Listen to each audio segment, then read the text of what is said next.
warahmatullahi wabarakatuh.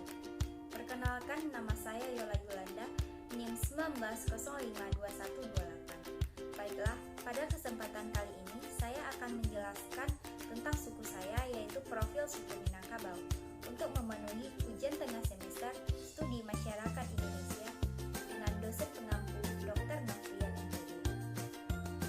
Baiklah, yang pertama yaitu sejarah dan asal-usul suku Minangkabau. Nama Minangkabau bermula dari kerajaan Pagaruyung yang dipimpin oleh Aditya Warman. Nama Minangkabau ini berasal dari kata menang yang berarti menang dan kabau yang berarti kerbau. Nama ini diketahui dari sejarah yang ditulis di dalam tampung. Kata Minang yang dipakai pada desa ini berawal dari adanya isu yang beredar bahwa kerajaan Pagaruyung akan diserang oleh kerajaan Majapahit. Atas kerajaan tersebut, maka terjadilah peristiwa adu kerbau. Peristiwa adu kerbau ini akhirnya dimenangi oleh kerbau Minang.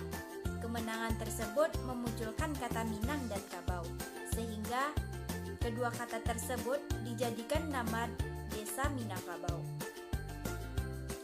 Asal-usul suku Minangkabau berasal dari kerajaan Minangkabau yang terletak di Sumatera Barat.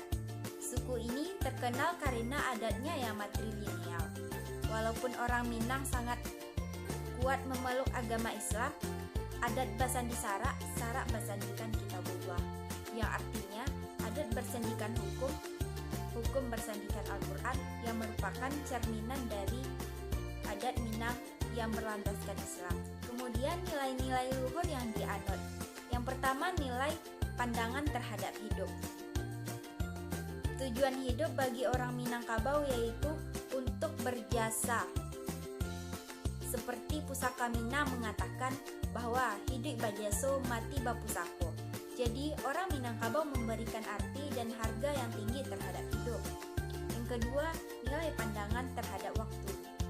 Bagi orang Minangkabau, waktu sangatlah berharga, karena bagi orang Minangkabau waktu merupakan pandangan hidupnya. Yang ketiga, nilai pandangan terhadap alam.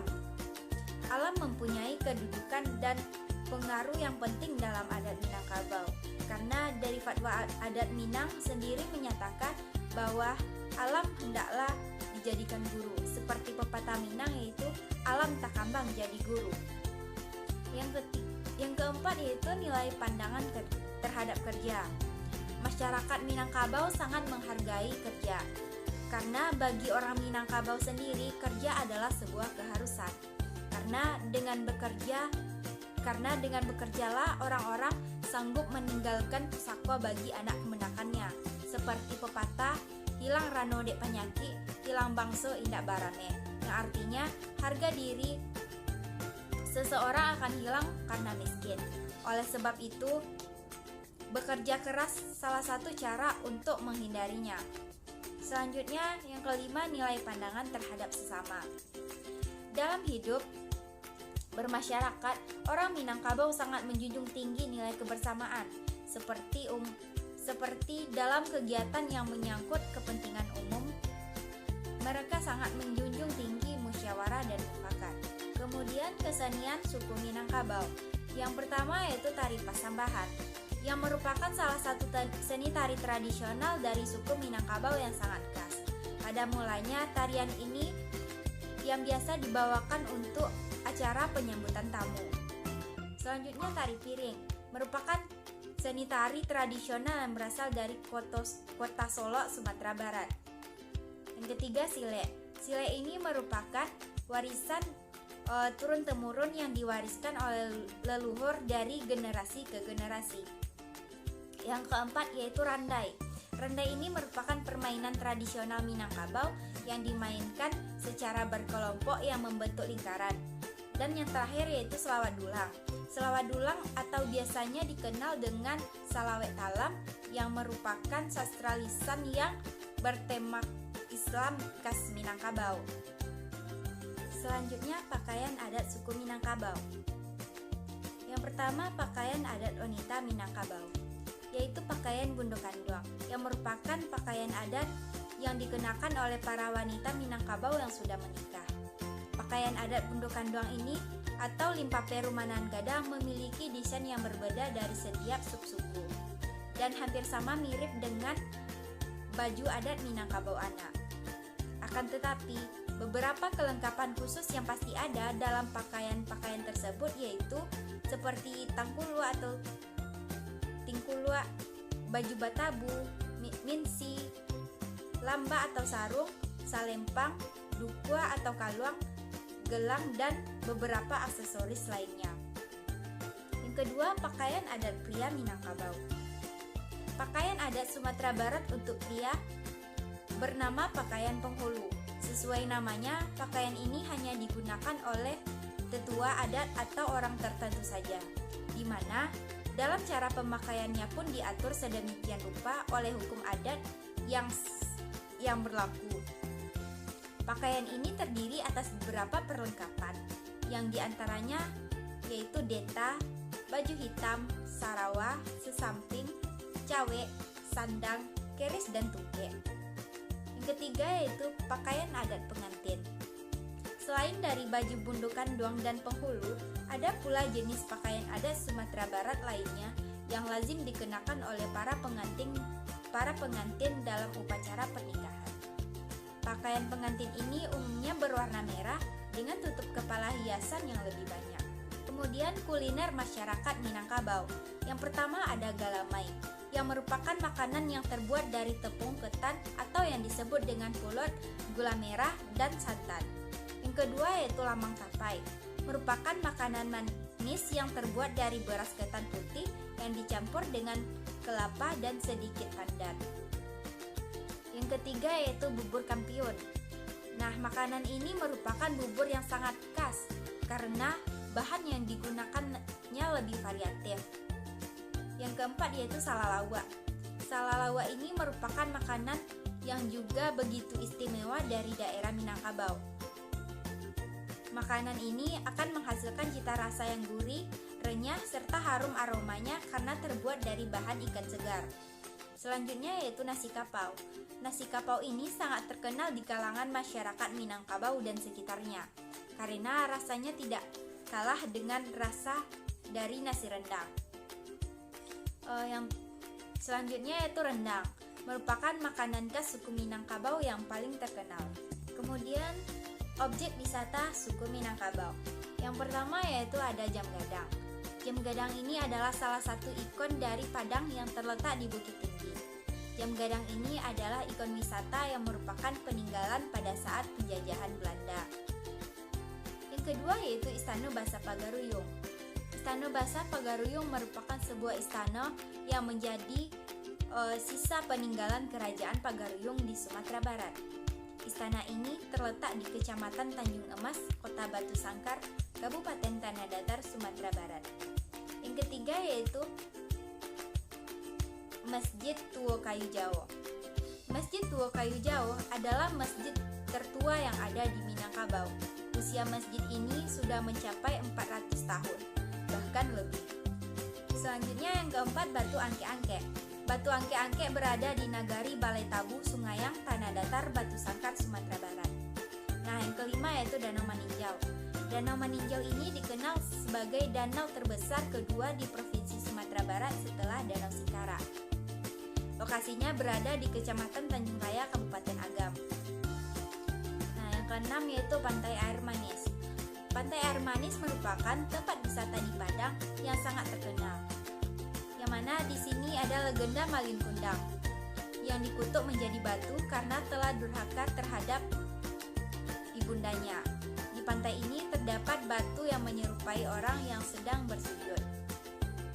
Selanjutnya tokoh nasional yang bersuku Minangkabau. Yang pertama yaitu Muhammad Hatta. Muhammad Hatta ini lahir di Bukit Tinggi pada 12 Agustus 1902 dan beliau wafat di Jakarta pada 14 Maret 1980.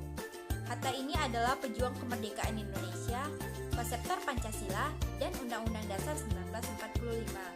Sekaligus, beliau adalah proklamator kemerdekaan Republik Indonesia bersama Soekarno. Yang kedua yaitu Tan Malaka. Tan Malaka yang bernama yang bernama lengkap Ibrahim Datuk Tan Malaka, lahir di Nagari Pandam Gadang, 50 Kota, Sumatera Barat pada 2 Juni 1897. Yang ketiga yaitu Sultan Syahrir. Beliau lahir di Padang Panjang pada 5 Maret 1909. Selanjutnya Haji Agus Salim. Haji Agus Salim lahir dengan nama Masyudul Haq di Kota Gadang Agam, Sumatera Barat pada 8 Oktober 1884. Selanjutnya yaitu Abdul Muiz. Abdul Muiz lahir di Sungai Pua, Agam pada Juli 1883. Ia adalah pejuang kemerdekaan sejak zaman Hindia Belanda. Selanjutnya yaitu Tuanku Imam Bonjol. Beliau lahir di Bonjol, Pasaman pada 1772. Tuanku Imam Bonjol adalah salah seorang pemimpin pasukan Padri yang melawan tentara Belanda. Selanjutnya yaitu Muhammad Yamin. Beliau lahir di Talawi, Sawalunto pada 23 Agustus 1903. Beliau sangat aktif dalam perjuangan kemerdekaan sejak zaman kolonial Hindia Belanda. Selanjutnya yaitu Rasuna Said. Beliau lahir pada 14 September 1910 di Maninjau. Rasuna adalah pendidik, tokoh politik, pejuang emansipasi sejak zaman Hindia Belanda, dan beliau adalah salah satu pendiri Persatuan Muslimin Indonesia. Selanjutnya yaitu ada Bagindo Aziz Khan. Beliau lahir di Padang pada 30 September 1910.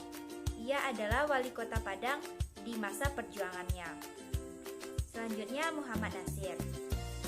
Beliau lahir di Alahan Panjang, Solo, dari orang tua asal Maninjau Agam. Dan yang terakhir ada Buya Hamka. Beliau lahir di Nagari Sungai Batang, tepi Danau Maninjau, Agam, pada 17 Februari 1908. Buya Hamka adalah ulama besar, pendidik, sastrawan, dan pejuang kemerdekaan. Hamka adalah putra ulama besar Minangkabau, Dr. Abdul Karim Amrullah. Selanjutnya tokoh internasional Minangkabau. Ada Raja Bagindo, Sultan Abdul Jalil Rahmat Shah I, Raja Melewer, Ahmad Bustamam, Tuanku Abdul Rahman, Sheikh Mus Zafar Sukor, Yusuf bin Ishaq, Zubir Said, Janan Taib, dan Siti Rahman Kasim. Selanjutnya isu yang terjadi pada saat ini. Isu yang terjadi saat ini di Sumatera Barat yaitu Wakil Presiden akan meresmikan Pasar Rakyat Pariaman, yang mana pasar ini sudah ada sejak tahun 1980-an yang silam. Tapi keadaan pasar ini porak-poranda pasca bencana gempa bumi pada 2009 ditambah dengan gempa bumi pada tahun 2016.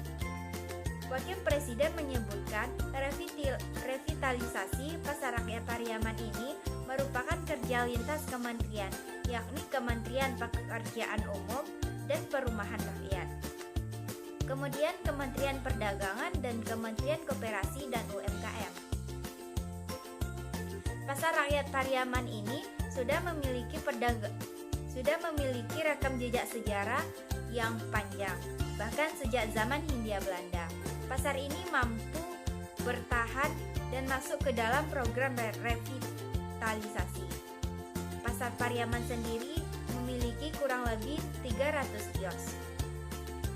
Wakil Presiden meminta Pemko Pariaman agar ratusan kios tersebut dapat ditempati para pedagang UMKM.